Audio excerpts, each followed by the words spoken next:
The unofficial ambassador to Argentina from the Free State Project of New Hampshire is Skot Sheller. Joining us live right now this morning. Good morning, Scott. It's great to be here. Glad to have you here. It's your very first time on the Wake Up America show. I'll try not to make it as weird as it can be. It can get pretty weird. Scott, let's talk about normal, though. Normal in Argentina is seeing a restored, recovering economy. I thought we were told by 100 economists, some of them even nominated for the Nobel Prize, that electing Milei would be chaos, it would be tragedy, it would be disaster. In fact, some economists say it's still a disaster. What's the truth, Scott? Well, the truth is that when Milei took office, inflation was running at 3,700% a year. The country was in a severe recession, and it was getting worse and worse. And Milei not only stopped that hyperinflation, stopped the economy from being just totally destroyed, but the report just came out that quarter two has grown 7% from quarter two of 2024. So the economy is growing right now. It's expected to have over 5% economic growth this year, which is the highest in the world, one of the highest in the entire world. So you go from extreme inflation, from an extreme recession, from hyperinflation, Venezuela type hyperinflation, to inflation's down 90%, the economy's growing,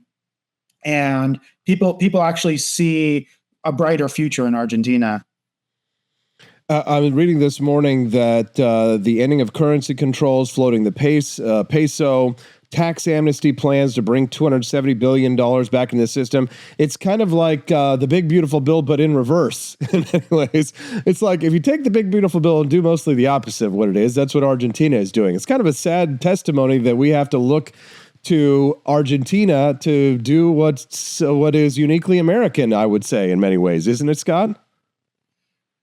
It really is, and Trump is sounding more like a Peronist nowadays, increasing tariffs while Milei is getting rid of tariffs, increasing government spending while Milei cut government spending 30%.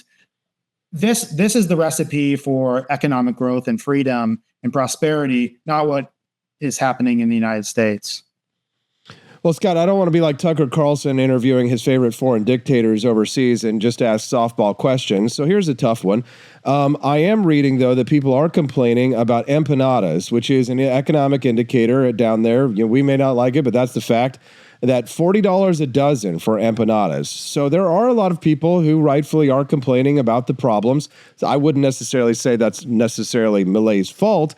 However, bringing down the actual cost of things that people eat every single day, the things that are really important to people, really matters. So what's your take on these actual kitchen table issues that Milei needs to address? Yes, when Milei opened the currency, closed all the currency controls, basically the peso became very strong relative to the dollar, and some people are arguing that it's inflated that way, and things became very expensive, like empanadas, like food. But inflation has dropped 90%. So things are expensive, and they've been expensive for about a year. So people are actually able to plan their lives around it, at least now. Before, when you have very high inflation, it's really hard to plan your life as inflation's very high. What is the inflation going to be next month? But at least now, the prices have been high for about a year, so people can actually plan their life and start to budget as inflation goes down.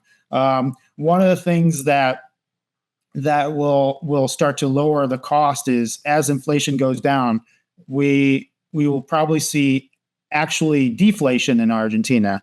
So it's very likely that deflation actually happens in Argentina. Also, the currency compared to the dollar is depreciating.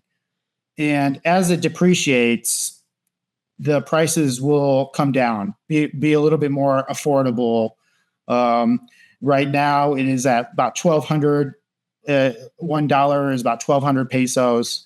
We're seeing it depreciate a little bit more than inflation, and as that happens, things will be a little bit more affordable for Argentinians. So it's happening. Yes, things are expensive. They've been expensive for a long time.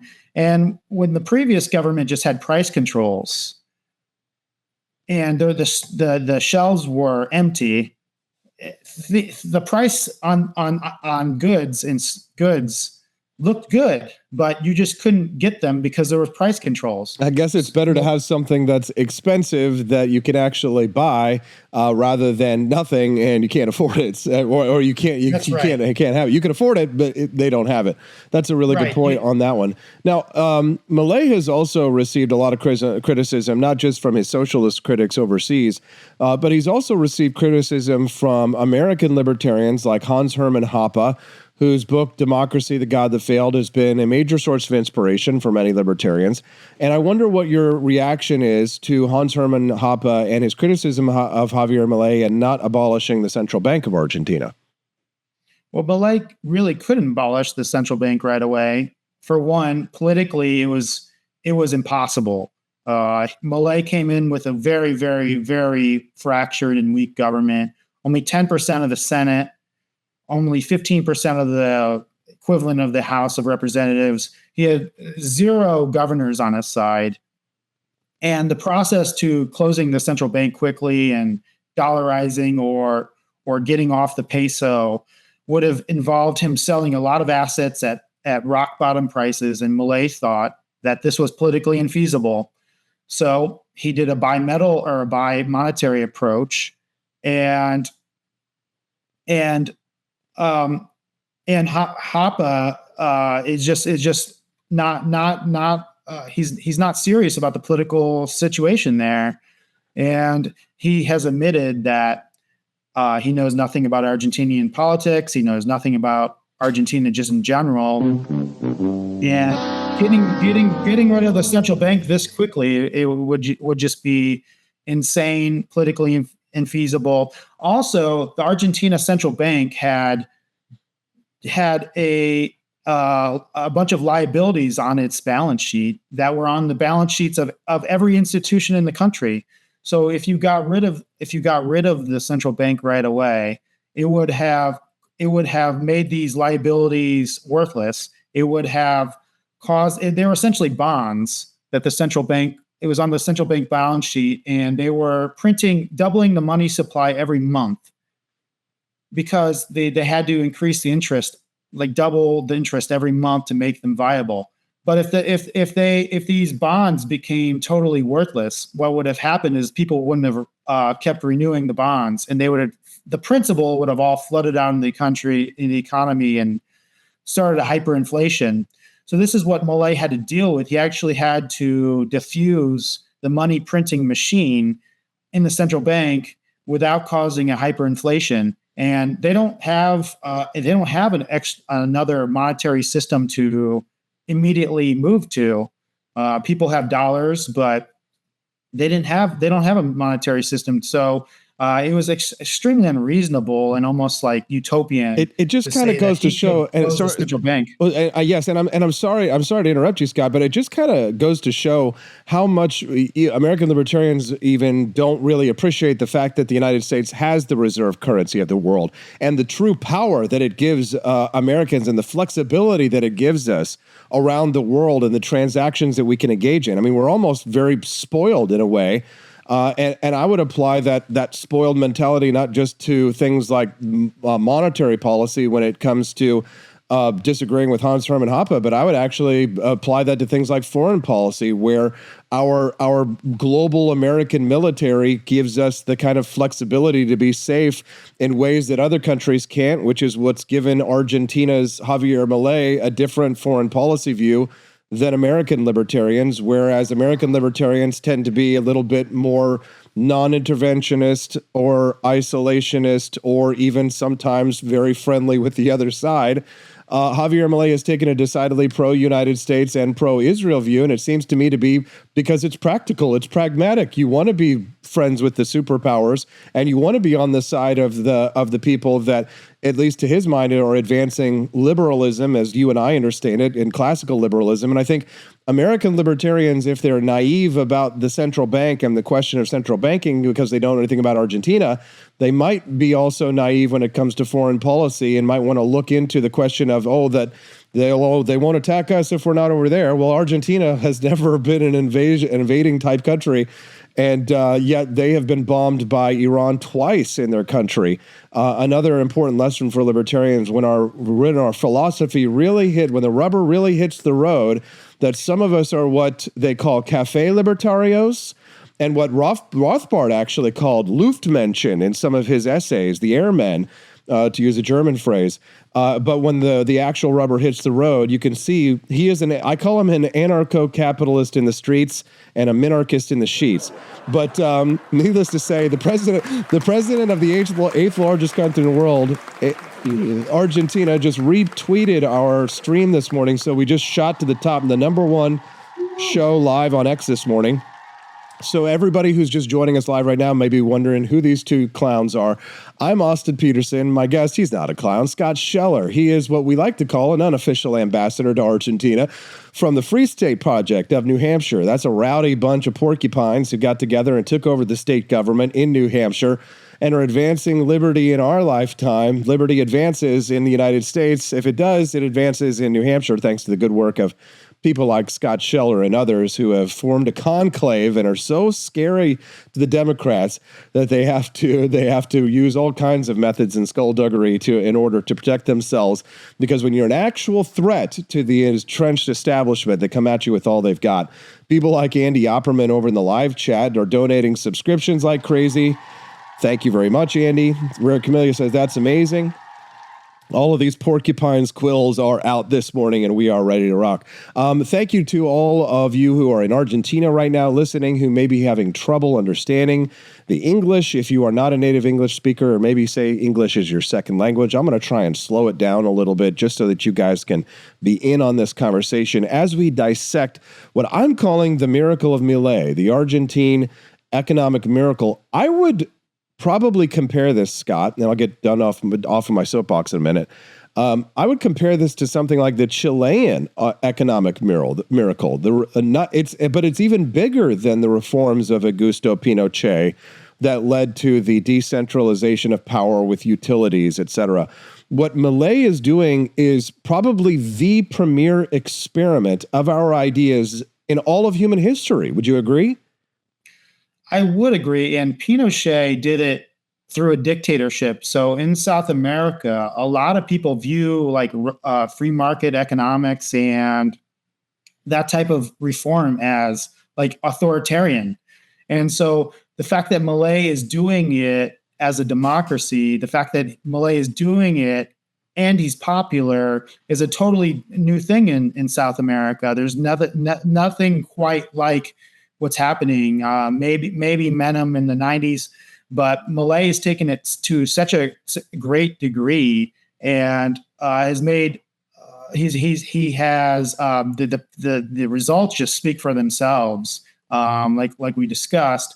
So I totally agree. I think it is the biggest experiment in radical like transition to free market economics. Maybe like after the fall of the Soviet Union, but in South America, I don't think there's anything like it. For our friends who are joining us live from Argentina, just FYI, we do ship to Argentina. So if you haven't already, check out our For Liberty Shop website at forlibertyshop.com. That's the number 4libertyshop.com. We've got the best Javier Milei merchandise in the world, and we ship this stuff to Japan. We've got people who are turning Japanese and saying, oh my God, we love Javier Milei. Domo arigato, Mr. Milei, because when I ship to Japan, I always get a note and I say to myself, what is going on? Javier Milei, he's not a phenomenon of the barrios. He's a global phenomenon, right? Phenomenano global. I don't know. Scott and I are both trying to learn a little Spanish this morning. So check out forlibertyshop.com. That's the number 4libertyshop.com, and get those famous Afuera sneakers down there.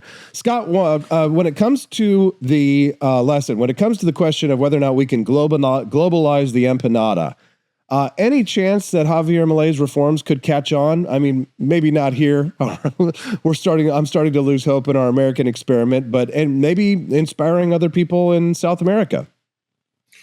Yeah, so I do think, and especially in Spanish-speaking countries, that Milei is speaking to those people. And in Chile, looks like the right might win the election.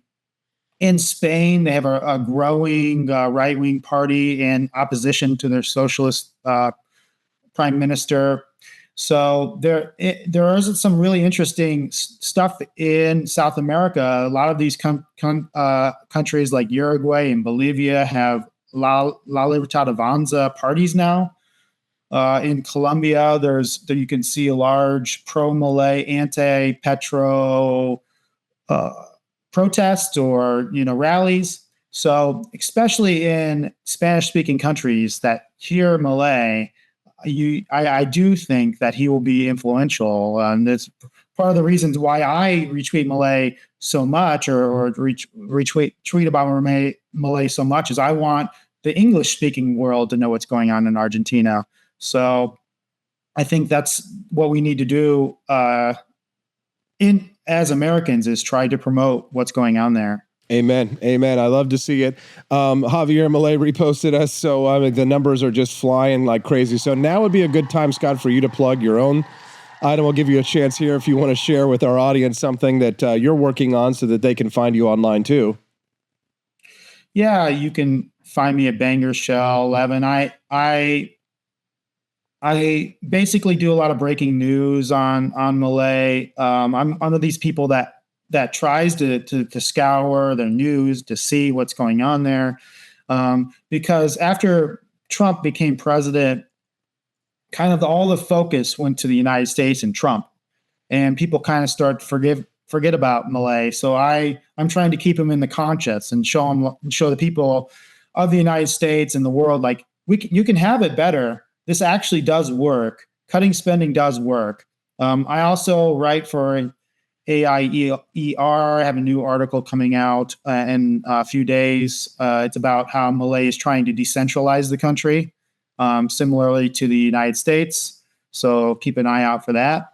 And the pushback he's gotten a lot of pushback from the more socialist governors. So I discuss this in my new article. So if you are looking for some of the best English language coverage of Argentina and of Javier Milei, follow Banger Shell over on X. That's at Banger, like that's a hell of a banger, Banger. Shell as in it's a shell of a good time, or heroes on a half shell. SHELL 11 looks to be. That's HE double hockey sticks after the S. Banger Shell 11 over on X. Anything else that you want to share with our audience before we let you go today, Scott? Well, I'm very encouraged by Argentina, and I think we should just keep an eye on it and support Milei when we can, and that's why I do what I do. Also, come visit New Hampshire. Come visit us in New Hampshire. They love the Porcupine Fest up there. I heard you guys had a really good time this summer already. Sorry, really you guys got to meet Ross Ulbricht as well, so that sounds like a great time. That was awesome. Thanks. Yeah. Thank you, Scott. We appreciate your time, and thanks for all you're doing for the cause of liberty here in the United States. Keeping hope alive. We love watching your coverage of Javier Milei, and we'll continue to do so. Have a great day. You as well. Thank you very much.